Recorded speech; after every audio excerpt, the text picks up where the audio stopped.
I am joined by Chris. I'm so happy that Chris is here to talk with us today. I am going to give him a moment to go ahead and introduce himself, and then we will begin.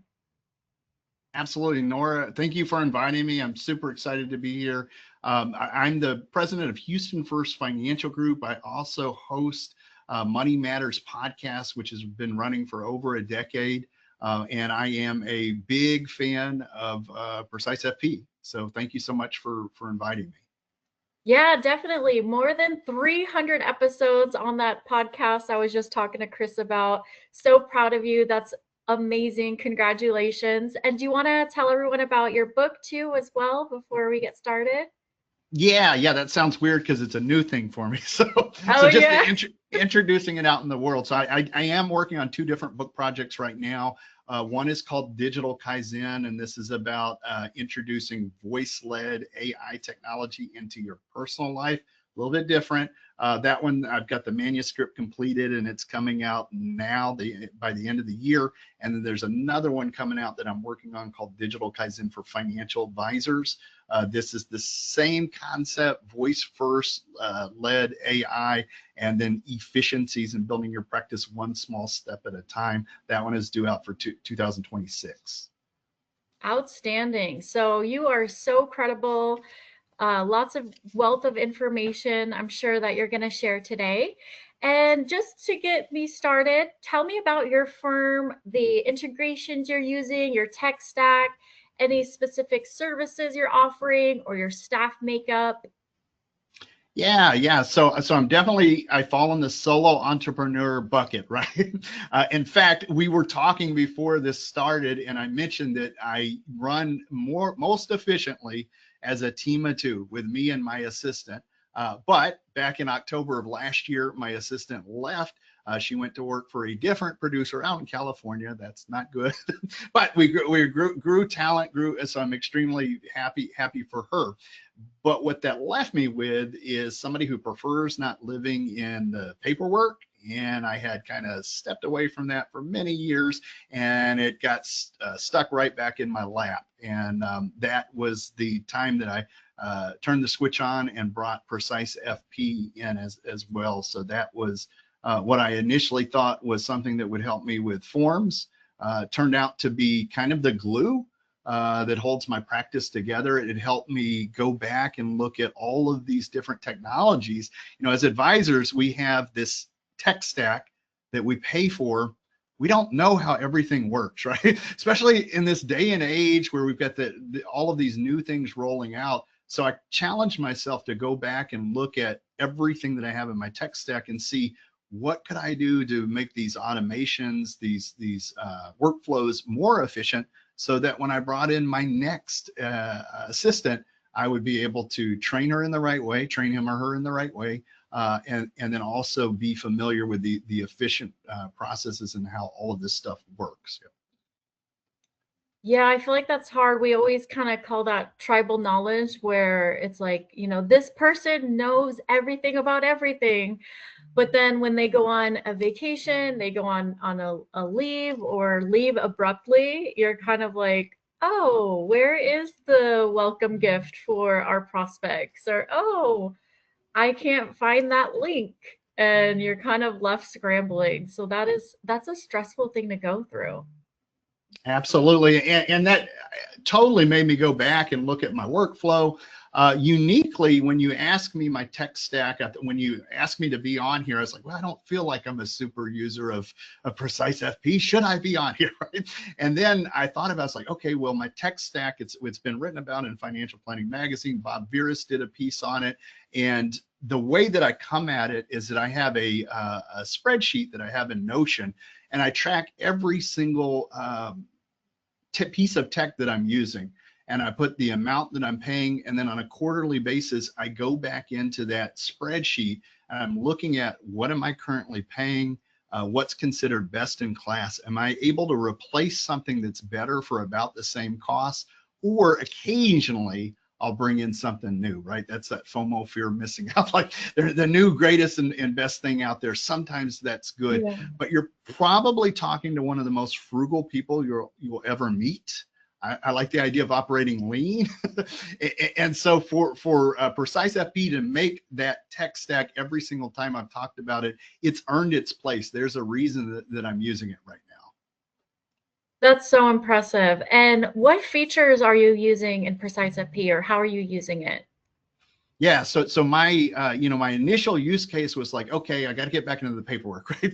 So this is going to be forms, right? Electronic forms, and I'm dating myself because I'm 51.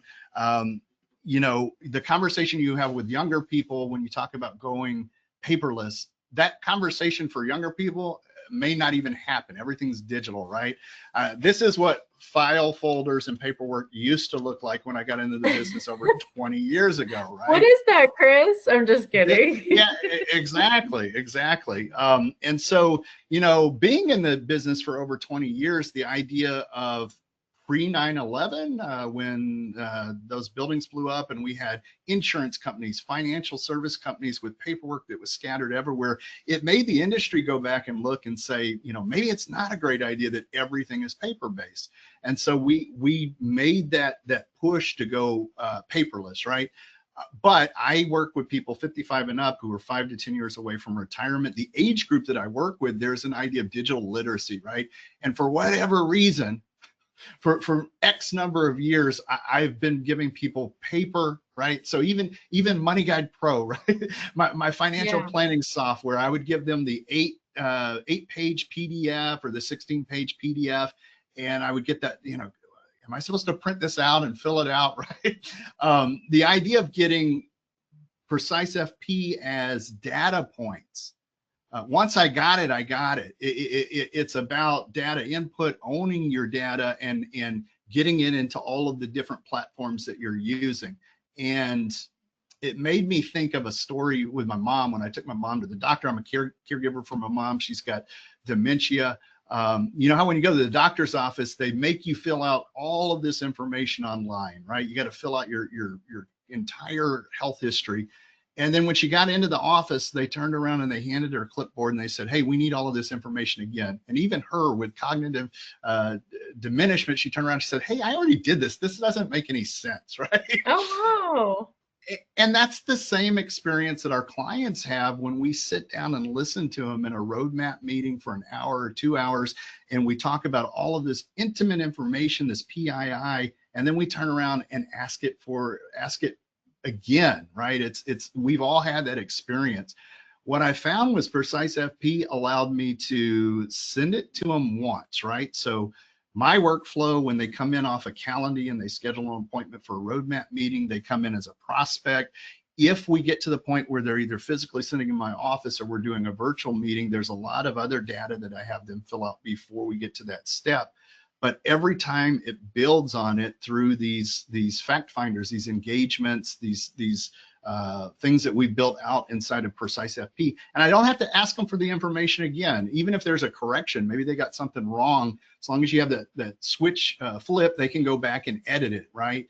I do not like having to chase down adults for paperwork, right? That conversation of, hey, did you get that thing I sent you? As it's just not fun for anybody, I think. So one of the things that I really like about PreciseFP is that it also is really good at follow-up, right? And if I'm being perfectly honest, I'm not. So that was one of the things that my assistant helped with, right? So if we had to, I like doing the planning. I like having these deep conversations. Having to pick up the phone and call the client and say, hey, we forgot a driver's license number, or we need a social security number. It's not the greatest conversation, right, to have with them. The way that PreciseFP does it, it's soft, right? So it's going to send them these follow-up reminders, either text-based if they shared their cell phone information with you, or through email, or whatever your preference is, the way that you set it up. It's not annoying. It's just a light ask, a second light ask, but it's not me having to take the time to do it. It goes into PreciseFP, and then it shows me where they are in that process, and it does it very visually. So it's 1 to 100%, just like I think, right? It plugs in right to the way that I think and my processes are. I can see how far they are along in that process. And if I do have to pick up the phone and say, hey, can you give me a copy of this, that, or the other, it actually tells me when I need to do that. So things that work when I'm asleep or not at the computer are good, right? PreciseFP helps with that. It has done that. And the biggest piece that I use it for is for that onboarding, right? So what for me, that's that initial meeting, right as they raise their hand and say that they want to meet with me. It is the financial plan. So I mentioned that I use MoneyGuide Pro. I use kind of a combination between MoneyGuide Pro and a enterprise level of e-money for my client vault, because that my broker dealer, it's free. I pay for it somewhere, right? but because e-money has that client vault, I'm using that for that piece of it. I've always been apprehensive about using MoneyGuide Pro's native, like they have one where you can just send it out. Even when I gave the tactile paper thing, there was always this question, if it didn't have my branding on it, who's MoneyGuide Pro, right? That's what the client would ask. And it's not that it's a bad conversation, but you find yourself having to explain. Anytime you enter a third party, a different company in there, you can say, okay, well, that's my financial planning software, right? Yeah. What PreciseFP does really good from a marketing aspect is everything looks the same, right? It looks like it's either going to have my picture on it, it's going to have a logo of my company, it's going to have the custom colors that match up with my website. And I thought when I brought that on, that was really nice, because it was low friction. It didn't take a long time to set up. I just dropped these things in, got the little hex color things lined up right, and that was it. And it meets the client where they're at. When we're dealing with this private information, even if it's got a, Fidelity, I'm not picking on Fidelity, even if it's got like a third party logo on it, sometimes they're like, well, we're not that far along yet, right? Let's see, do this part. So yeah. Yeah. Really great. And are you a big required fields person, or do you kind of keep the required fields to a minimum? Yeah, so and I've been doing this forever, as far as when I had people physically come into the office, I believe as financial advisors, I came, former loan officer in a former life, right? So we would have these stacks of documents. So I think when you meet with a client, you need to have as much information as you possibly can get. I ask for everything. I give them this big long laundry list, right? I know other advisors don't do it that way. In reality, the ones who are financially organized are going to provide everything if they have it. And the ones that are not financially organized, there's nothing you can do. They're only going to give you. So I try not to put too many required fields on it. And I usually say, not all of these things that I'm asking you for are applicable to your situation. But on the other hand, if I want to sit down and meet with somebody, I want to have all the information in advance if I possibly can. And so I ask. I don't make it required, though. Interesting. Yeah. So it's kind of like you're asking for the whole kitchen sink, and maybe they'll give it all, maybe they won't, but it's better prepares you if they do. Absolutely. Then you have those clients that say, oh, I got the email. Was I supposed to do something about that? So you'll get those too. Yeah. Oh, that's funny. And did you create your own template? Did you pull one from the library? How did you do that? Yeah, so I don't feel like I've done a lot of customization. As I was preparing for this meeting, I went and looked to say, okay, what engagements am I using? A lot of the stuff I'm using is stuff that you guys just had right out of the box. On the other hand, I've made a few tweaks, like the custodial onboarding thing. Like that's the one, if I want, that's kind of the step before filling out all of my paperwork, where I'm asking for those key elements, like either social security number, date of birth, those types of things. I usually send one of those out pretty early along in the relationship, because that one's going to move everything else along. And then if I'm shooting it off into Wealthbox, and then Wealthbox is feeding back over into my broker dealer's proprietary that we use Click. I'm with Cambridge Investment Research. That's my broker dealer. But the Holista plan, all of those things are kind of talking to each other. This is the way that conversation starts. Okay, so it sounds like you said, as soon as somebody raises their hand and wants to work with you, are you sending them this onboarding form before the meeting, after the Yeah, meeting? yeah. So they get an email initially when they schedule through Calendly. It automatically feeds over from Calendly into Precise FP as a prospect. If it's what I call a roadmap meeting where we're actually going through that full, you've raised your hand and said, yep, I want to have that free initial meeting with you, then they are part of this process where we send them a list of all of these things that we want them to have before they get to the meeting. After that meeting, they will get the Money Guide Pro that is, I don't think I've really changed anything on that. That's right out of the library there. But it's through you guys and not Money Guide Pro. And I comment a little bit about that. I used Redtail for 20 years, and then when they raised the price and then they merged with Orion, it wasn't that was a bad thing. It was just I've gone out and a la carted a lot of the other stuff, so I didn't feel like getting a big price hike there, so I switched over to Wealthbox, right? There's always this thought in the back of my head, like, do I want all of the data to live on that platform? So what I like about PreciseFP is that your fact finders are through you, and it feeds over into my CRM. I can put it where I want it to go in case we ever do have any kind of moves or anything like that. Or there's so many of these new companies popping up, right? Yeah. If they pop up and then they get bought up or something like that, you want to make sure you have control over that data. Awesome. So it makes any adding to the tech stack more flexible. If you need to make an abrupt change from CRM to CRM where your whole business is on it, it makes it easier. But also I'm sure just little things like the new ones like AI can come into the picture and you could add those in as well. Absolutely. We have to be nimble right now, right? Even more so from the past than before. I Yeah. call it the Hunger Games of technology right now.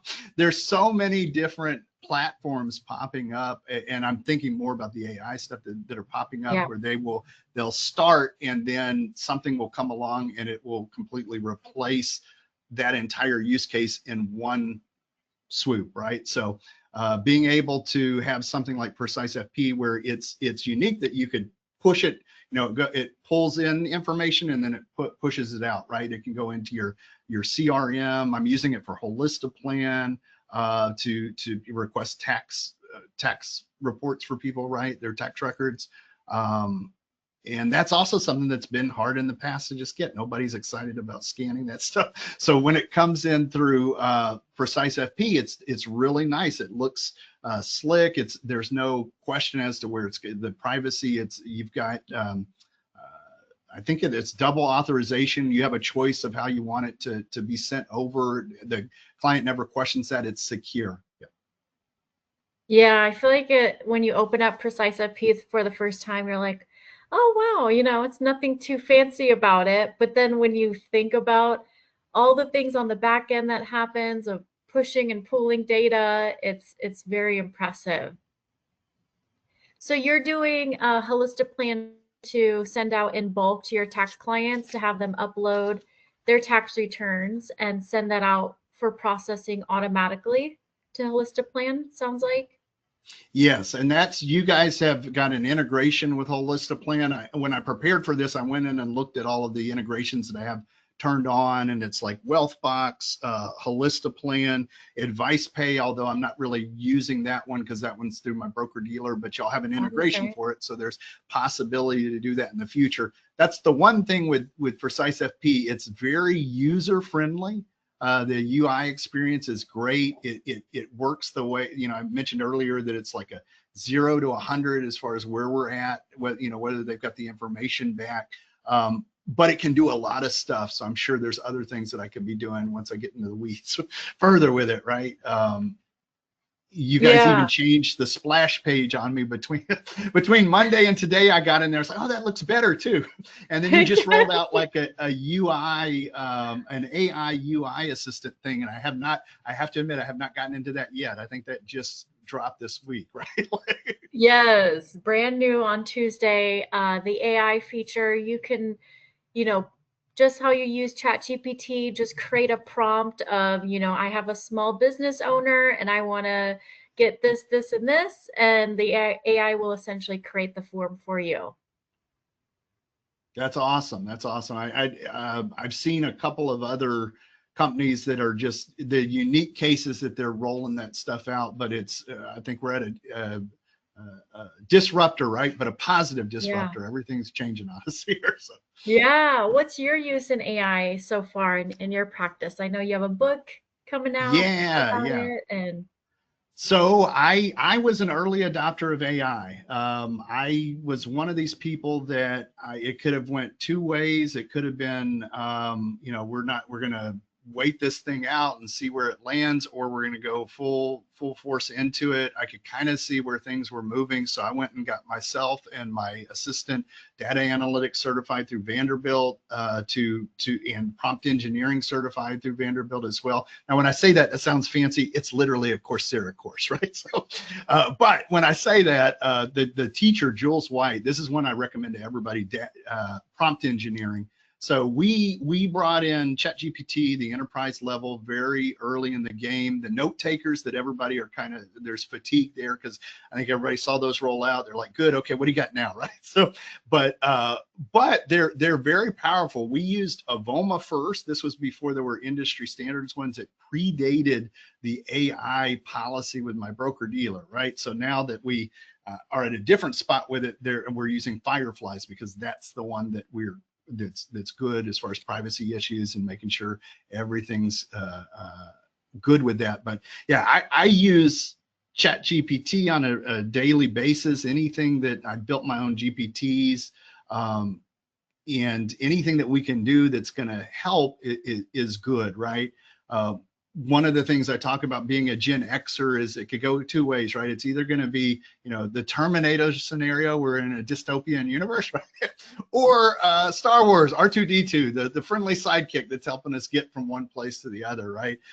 What it's not going to be is people who are kind of fence sitters who set on the curb, right? Or set on the fence about this, right? If we thought about it a year ago when people were like, are we going to do AI? There were people, maybe I will, maybe I won't. Now it's integrated into Microsoft, into Word, right? If I say the G word, I'm not going to say it out loud because my phone will pick up and start searching through there, right?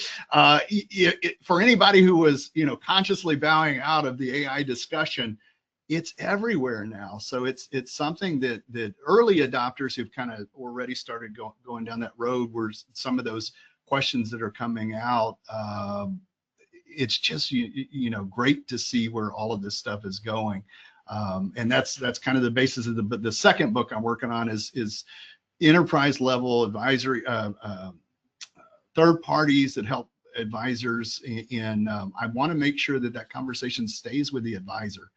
I feel like a lot of marketing companies will come out there and say, hey, we've got this problem for you to solve. Now let's charge you for it. And I don't want to take the responsibility. A lot of advisors, they're lazy, right? I don't have to learn about this thing. I'll just pay somebody else to do it. This isn't that thing. If you don't dive feet first in it, learn about it, you're going to miss out on some stuff here. Anyway, okay, sorry, I'll get off of my AI soapbox here. no, I love that. It's so important to talk about because no one really is talking about it the way you are. So I appreciate hearing it, and I agree. Sometimes some people will share like a screenshot of the way that they're using ChatGPT, and I'm like, wait, don't talk to the machine like that. It could come after us one day and remember you were rude to it. Right. Remember that when you're talking to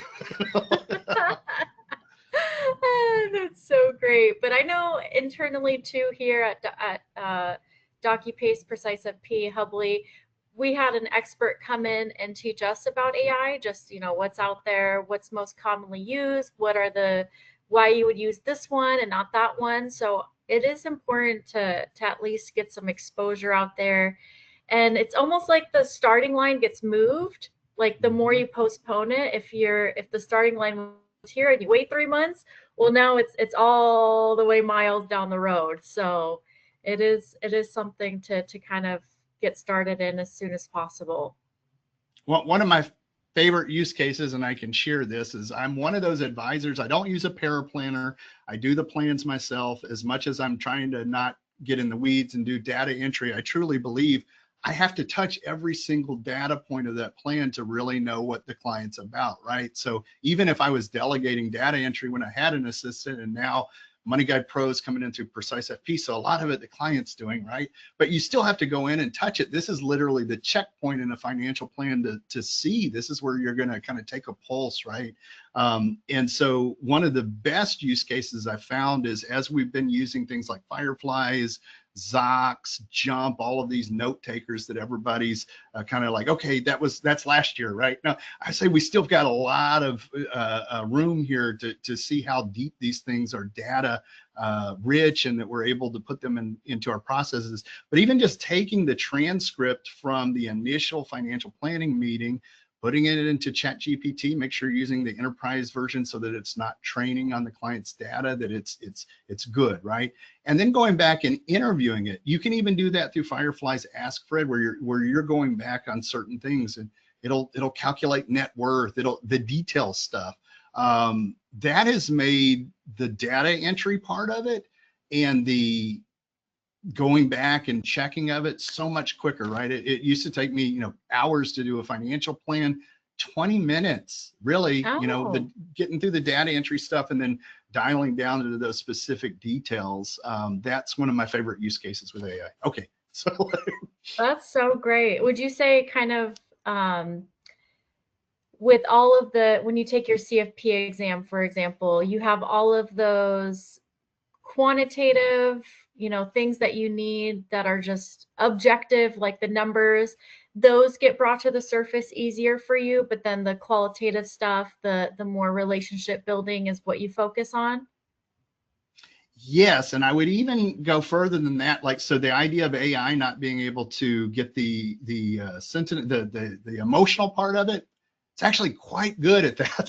So for somebody who's been using the note takers for several years now, that's one of the really good things that you can do. So, before I jump on a call with a client and my memory's not that great, right? Just doing a search. What was the last important thing that we talked about in that person's life? You're going back to your review meeting that you've got on there, Oh, and it's going to bubble up that conversation that they had about their aunt, going into a long-term care facility, or sending the kid off to college or something like that. And what it does, it front loads you for that conversation, those important things that we need to be talking about that's outside of the numbers. And I'm going to argue that we maybe could not have done it quite efficiently or as well as we have in the past. That one detail that probably makes a big difference in their life. Yeah. yeah. And it kind of, sometimes you don't want to talk about those things, right? These are hard, deep conversations. But if your AI is bringing it up, it's like, well, we need to talk about it, and it gets the job done, I'm sure. I don't know how many meetings I've been on that I wanted to sit down and talk about performance and how their investment accounts have done over the last quarter. And they wanted to talk about that thing that we brought up right at the beginning. That was more Mm. important. It wasn't that those things were not important. Those things are still important. It's my job to have that conversation with them. But I'm glad I didn't miss that part because that was important to them, right? Yeah, you can tell if there's some marital tension, some disagreements on money and whatnot. Mm-hmm, Do you mm-hmm. use PreciseFP for the risk tolerance questionnaire, or how are you doing that? So that I do that with Money Guide Pro, so they have kind of Okay, a simple risk tolerance in there, nice. that I'm using. Yeah. Okay, great. And then sounds like onboarding, data maintenance. Are you using things like the web publisher tool, the PDF mapper, things like the pipeline inside of PreciseFP? No, and in fact, and I'm going to be honest about this, when I prepared for this, I went back because I never go into anything cold. I always like look up, and I looked at the last Yeah. one of these focus spotlights, and they mentioned the web publisher, and I was like, wow, that's really cool. Why am I not using that? So preparing for this, I brought that onto my radar, and I'm definitely going to go back and look at that. Yes, I agree. I love PreciseFP because with that one prescription price, you or subscription price, you get all of the features, but then it's almost like the paradox of choice where it's like I have all these features I can use. Which one do I use and why? And I can definitely go on and on about the features that are included, and web publisher is definitely one of my favorites. And yeah, it's something that, you know, you're kind of in this zone of the onboarding and data maintenance. It's like you just haven't reached over to the other stuff yet. Right. Right. No, and I started customizing, like when I first turned it on, I started doing all of these customizations, and it was like, okay, I'm going to make this like my process that I've had before. But then when I went back and looked at what you guys already had in the library, I Yeah. felt like you've already covered a lot. It's like, okay, there's a reason that this is on here. And so it's one of those things you could get paralyzed by having so many choices. But I encourage people, if they're not using it, just getting it and turning on like one or two things, it's entirely changed my onboarding, right? It's a completely different experience, especially for a small practice. If you're like a bigger practice where you've got multiple employees, it's a no-brainer. But for a small solo entrepreneur, it gives you that ability to seem like you got it all tied together, right? Even if you're juggling plates. Yeah.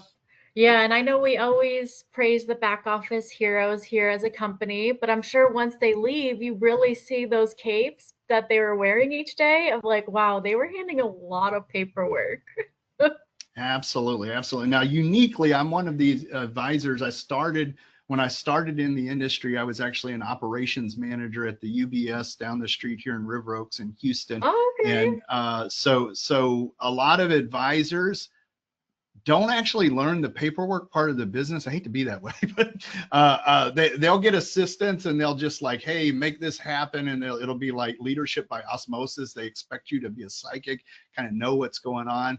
I encourage every advisor to get into the weeds with the paperwork, because it's literally the business is moving data and getting that stuff done. It's in some ways we say it's a necessary evil, but it's not. It's really a very key part of the business, and in turn it helps you to be a better supervisor, helps you be a better leader. You have realistic expectations of what something, you know, what you're, when you're having those conversations on the front end, what data points you need to ask for compliance, for getting all of the paperwork completed. It just makes everything a little bit easier, right?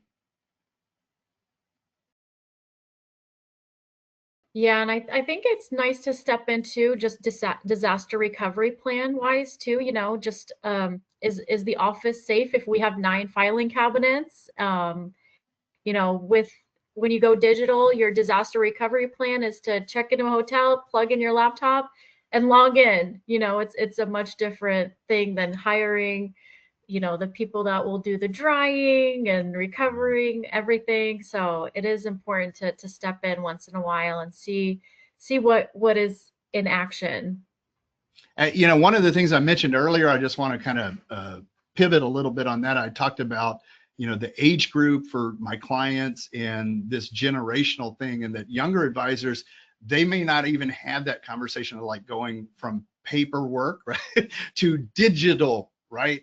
And it's super important that even if you think that's a roadblock for the age group that you're working with, it turns out it's not. The idea of digital literacy for that age group is, at this point, post-COVID, even if there was some truth to it before that, after the pandemic, when they were doing virtual doctor's appointments, they know the deal. Everything is electronic now. You don't ever get any pushback. So maybe I had this bad habit of wanting the tactile paperwork, right, of touching everything. We don't need that in this day and age. Something like PreciseFP makes it super duper easy to get it all digital, and you don't have to worry about leaving stuff out on your desk. If somebody comes in after hours, FCC does, or FINRA decides to audit you, and you leave something out on your desk, not good, right?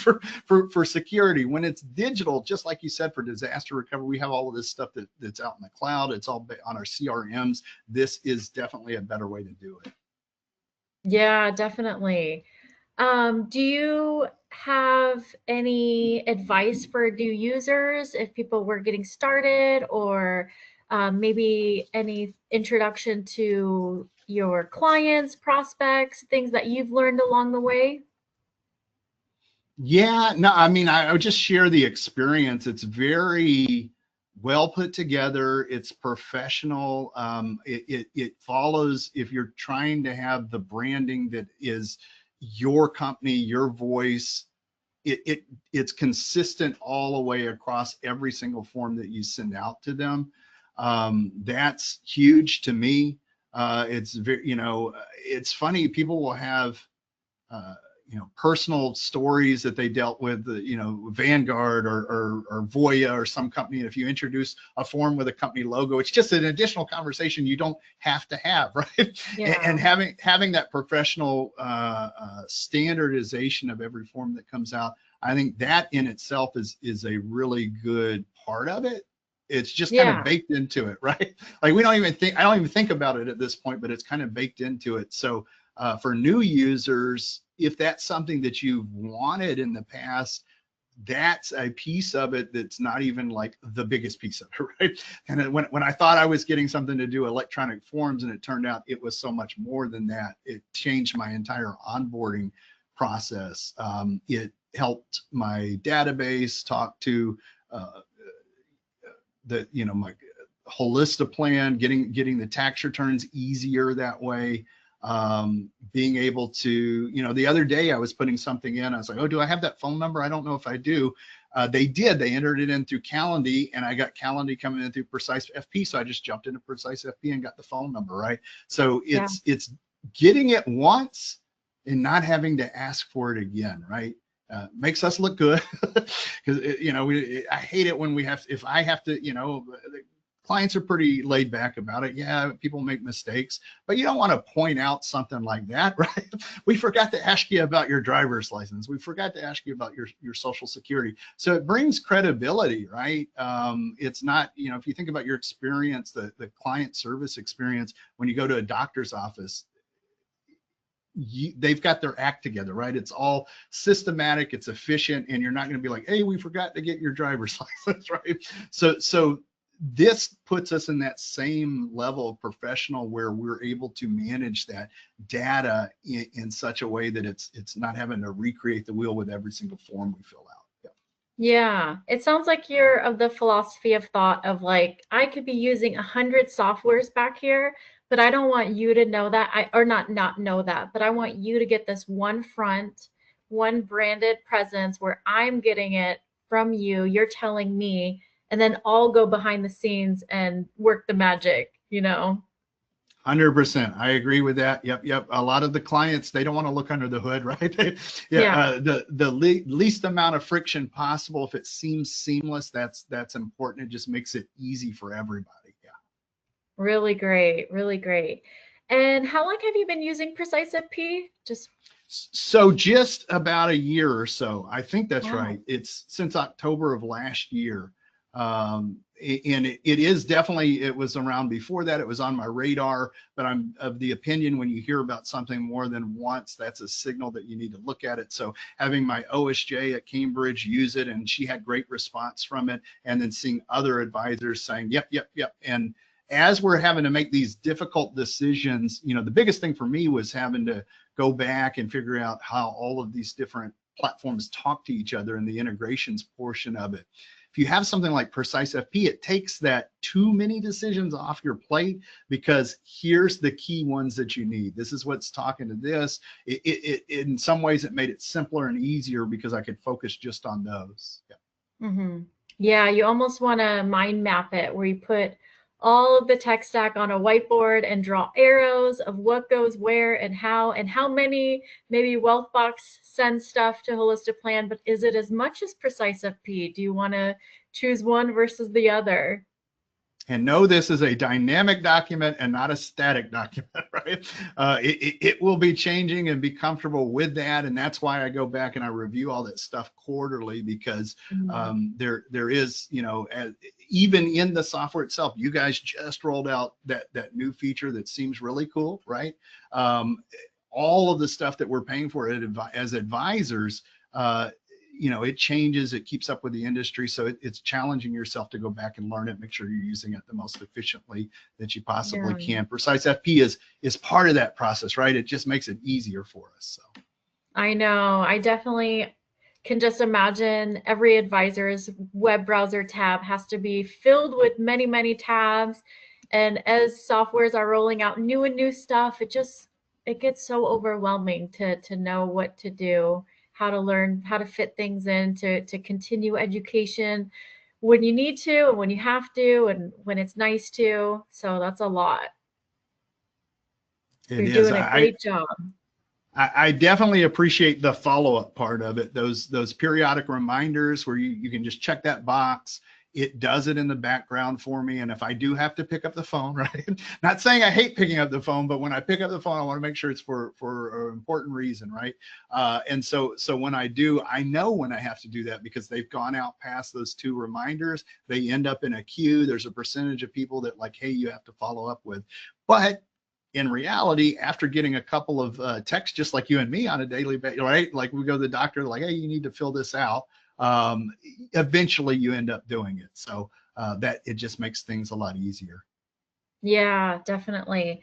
I do have a question that came in from Pete, asking if you can share your spreadsheet of tech stack. I can. Let me see how I feel comfortable doing this because it's a little chaotic, as you can imagine, listening to me for the last 45 minutes. The spreadsheet, it might be a good way to just do a screenshot. I could share that with you, Nora, and if you want Okay. to include that on the email or maybe put a link to it on the afterwards, I can definitely do a screenshot of what platforms I'm using currently. Yeah, That's so nice. Thank you so much. I'm sure that'll be super valuable. absolutely. Awesome.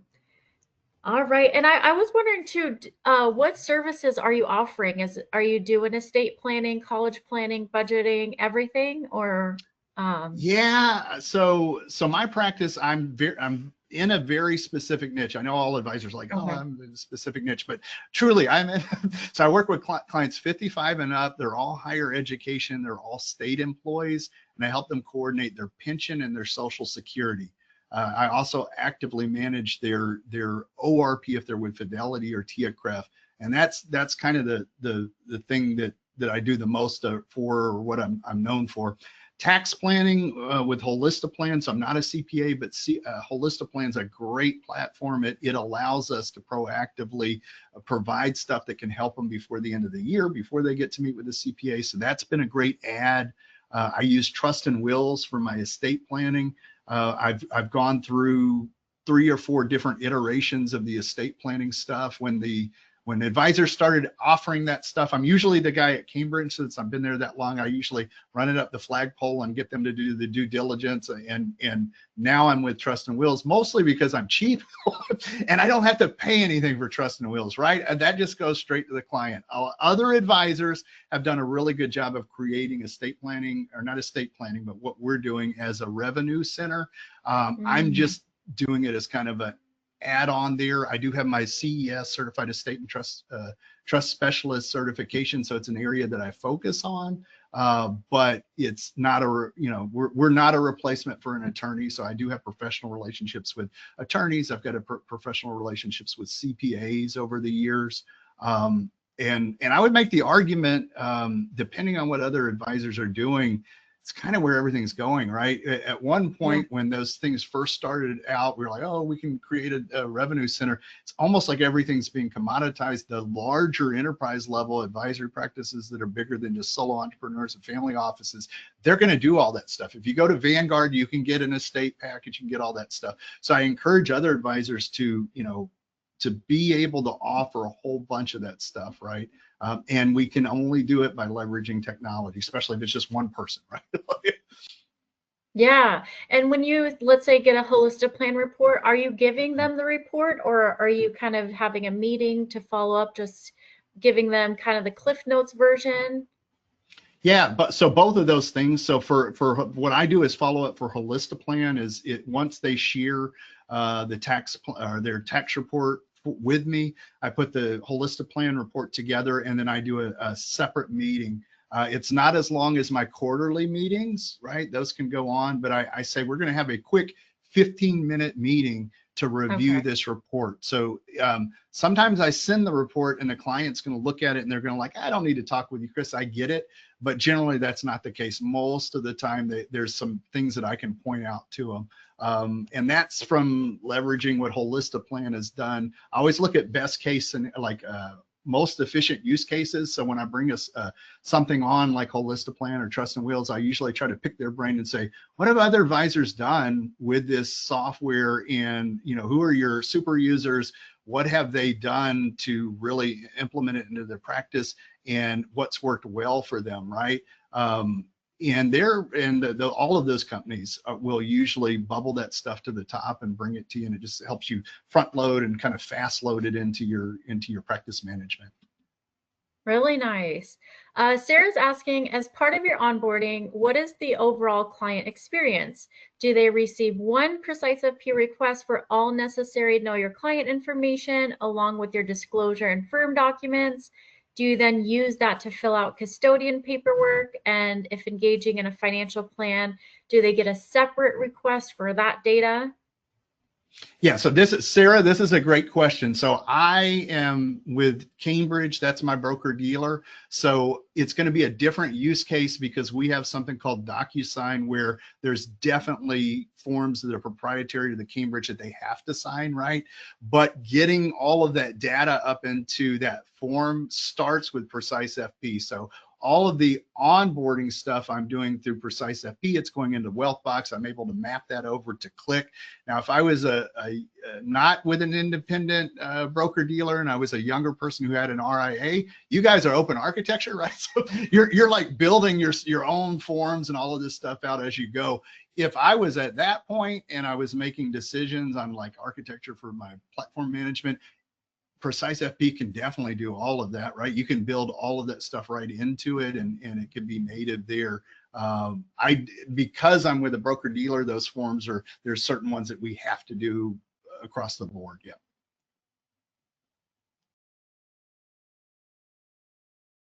Got thumbs up from Sarah. That's good. Yeah. But it seems like one form will pre-fill another and fill another when you got to continue to gather more data. Okay. 100%. And that's kind of like the whole, at least what I've experienced with PreciseFP is it's building every time you send something out, right? So if you send a form out, it's going to pre-populate with stuff that you took on the front end. So even when somebody comes in through Calendly and they put their email and their phone number, the next form that I send out through PreciseFP is building upon that. It's already got that in there. And the client's really just putting the data fields that you're asking for in that next form, whatever it is, right? Yeah. Yeah, and it's the number one pet peeve I feel like we all share in common is, why am I filling this out again? So Right. Didn't I just do this? Deja vu, right? Like, I thought I already gave you this information. I know it's so tricky. It's like a science of like, how long should I make this, and how how much should I let the client get away with not filling it out, and make them do it through making it required. Right. After hundreds, possibly thousands of meetings with clients over the past 20 years, one of the things I touched upon earlier is you're going to have people that are financially disorganized who it's going to be like pulling teeth to get them to give you information. And then you're going to have people that are way on the other side of the spectrum that they'll bring in a cart with stuff that's, file folders of everything you could possibly want. So we've got those two extremes to deal with. And this is helping because it's, you're at least capturing whatever you capture on the front end. You're not having to go back and circle back with it. Yeah. Mm-hmm. Yeah. So are you scanning and shredding, keeping files when they bring it in physically? Yeah, I mean, so if it's physically scanning it and getting it into the system right away, I try not to do. I had to pull this out of storage for this, prop, right? This is something that I'm not doing anymore. Everything is all digital. So yeah, so they physically bring in documents. This is where we're at nowadays. I used to have a giant like Xerox machine that was a scanner. Oh yeah. this is my scanner. and it's really darn good. It fits inside my backpack. It goes from the office to the house. It's duplex. It's fast. I mean, that's the day and age that we're in. So if they walk in, they got to wait a few seconds. We scan everything. We get it digitally into the system, and then we're done. And if there's anything that hangs out here, that's going into the shredder. Don't want the physical part of it. Yep. Oh, that is so great. All right. I'm going to put a link in the chat and the Q&A area right now. It is moneymatterspodcast.com. I've loved talking to you, Chris. I will definitely be tuning into your podcast. I hope everyone else does as well. And looking forward to your book as well. Thank you, Nora. I'm excited to see that come out, and I really appreciate you inviting me on today. Yeah, thank you so much for your coverage. That was tons of best practices. We're so excited to hear it. We appreciate you so much, and thank you everyone so much for your for joining us, for your questions. If you have any other questions, feel free to reach out. Oh, I know someone just said thanks, Christopher. Great stuff. So I saw that, Gil. Thank you. I appreciate it. Yeah. Awesome. Well, thank you all so much for your time today, and have a great rest of the day, everyone.